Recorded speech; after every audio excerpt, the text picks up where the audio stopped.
मेलिन अपने dog bio के साथ चाइना के शंघाई शहर में रहती थी। वैसे तो वो चाइना के एक छोटे से गांव से थी, पर अपने फादर की डेथ होने के बाद वो अपनी माँ और बहन के लिए पैसे कमाने शंघाई शिफ्ट हुई थी। मेलिन की पर्सनालिटी बहुत ही स्वीट सी थी और वो एक टॉय शॉप में काम करती थी। उसे टॉयज बहुत पसंद थे, लेकिन उन टॉयज में से उसे सबसे ज्यादा पसंद थी डॉल्स। क्योंकि वो एक टॉय शॉप में काम करती थी, तो वो डिस्काउंटेड रेट्स पर अपनी मनपसंद डॉल्स ले लेती थी। उसके घर में अलग अलग देशों से आई हुई यूनिक डॉल्स थी। एक दिन उसकी शॉप में एक लिमिटेड एडिशन लबूबू डॉल का कलेक्शन आया, जहां सारी डॉल्स आते ही बिक गईं। एक डॉल मेलिन ने पहले से ही अपने लिए अलग रख ली थी। उस लबूबू डॉल का कलर गोल्डन था, एक ऐसा शेड जो बाकी लबूबू डॉल से अलग था।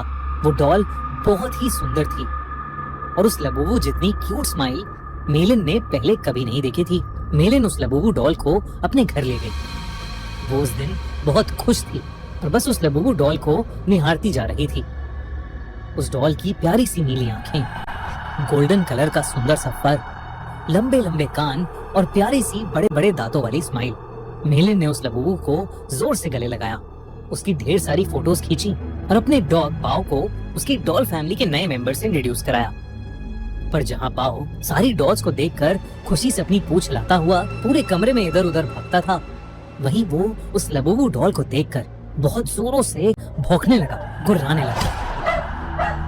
मेलिन को ये बात थोड़ी अजीब लगी, पर उसने सोचा कि बाओ शायद डर रहा होगा, तो उसने डॉल को अपनी शेल्फ पर रखा और सोने चली गई।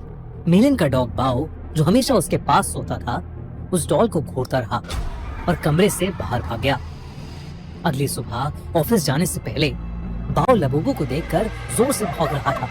जैसे ही मेलिन घर से निकलने वाली थी, बाओ ने उसकी जीन्स पकड़ ली और उसे खींचकर उसके शेल्फ के पास ले जाने लगा। मेलिन ने बाओ को डांटा, लेकिन वो सुन ही नहीं रहा था। मेलिन ने गुस्से में बाओ को बाथरूम में बंद कर दिया और शॉप के लिए निकल गई। उस दिन उसका अपने टॉय स्टोर में सबसे खराब दिन गुजरा। हमेशा सबसे प्यार से बात करने वाली मेलिन अपने कस्टमर से लड़ पड़ी और उसे पता नहीं उस पर इतना गुस्सा आ गया कि वो उसके ऊपर चिल्ला दी। उसके बॉस ने उसी वक्त मेलिन को बहुत डांटा और उसे काम से निकाल दिया। मेलिन को कुछ समझ नहीं आया कि उसे अचानक इतना गुस्सा कैसे आ गया। वो रोते रोते वापस घर गई।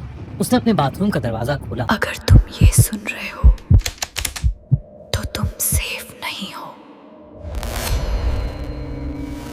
और तभी बाओ जोर से भौंकने लगा, लेकिन रोती हुई मेलिन का चेहरा देखकर वो शांत हो गया और उसकी भी आंखों में आंसू आ गए।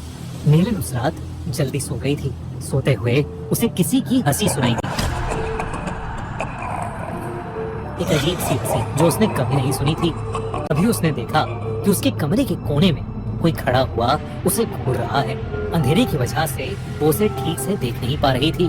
उसने बिस्तर से उठकर देखा तो वहाँ कोई नहीं था, बस वहाँ वो लबूबू डॉल पड़ी थी, जिसे मेलिन ने वापस शेल्फ पर रख दिया और फिर से सोने चली गई। उस रात मेलिन को एक सपना आया जिसमें वो अपने कमरे में थी और वहाँ एक बहुत ही अजीब सा दिखने वाला जानवर जैसा कुछ था, जिसके बड़े बड़े नुकीले दांत थे, भयानक लंबे और दांतों से भी ज्यादा नुकीले नाखून थे और उसका पूरा शरीर लाल रंग का था। वो जगह जगह से सड़ रहा था। धीरे धीरे वो मेलिन के पास आ गया और उसका गला घोटने के लिए आगे बढ़ा। मेलिन डर के मारे जोर से चिल्लाई, पर वो जानवर उससे ज्यादा जोर से एक भयानक हंसी हंसने लगा और उसने अपने नुकीले पंजों से मेलिन पर अटैक कर दिया। डर के मारे मेलिन की आंख खुल गई, लेकिन तब उसने देखा कि वो लबूबू डॉल उसके ऊपर बैठी है। मेलिन की चीख निकल गई। उसकी चीख सुनकर उसका कुत्ता बाओ भागता हुआ कमरे में आ गया।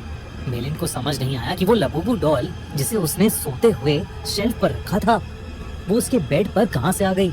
उसने ध्यान से उस डॉल को देखा तो वो डॉल अब पहले से ज्यादा हंस रही थी। मेलिन कुछ समझ पाती कि इससे पहले ही मेलिन के डॉग बाओ ने उस डॉल को अपने दांतों से खींचा और उसने उसके चिथड़े चिथड़े कर दिए। मेलिन पसीने से भीगी हुई थी और उसका सर दर्द से फट रहा था, इसलिए उसने बाओ को कुछ नहीं कहा।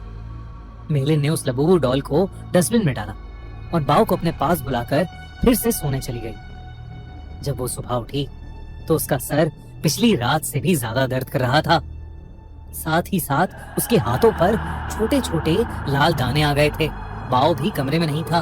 उसने बाओ को आवाज लगाई, पर उसको अपनी बात का कोई जवाब नहीं मिला। मेलिन हॉल में गई, लेकिन बाओ वहां भी नहीं था। वो पूरा घर ढूंढने लगी, लेकिन वो कहीं नहीं मिल रहा था। आखिर में वो अपने बाथरूम में गई।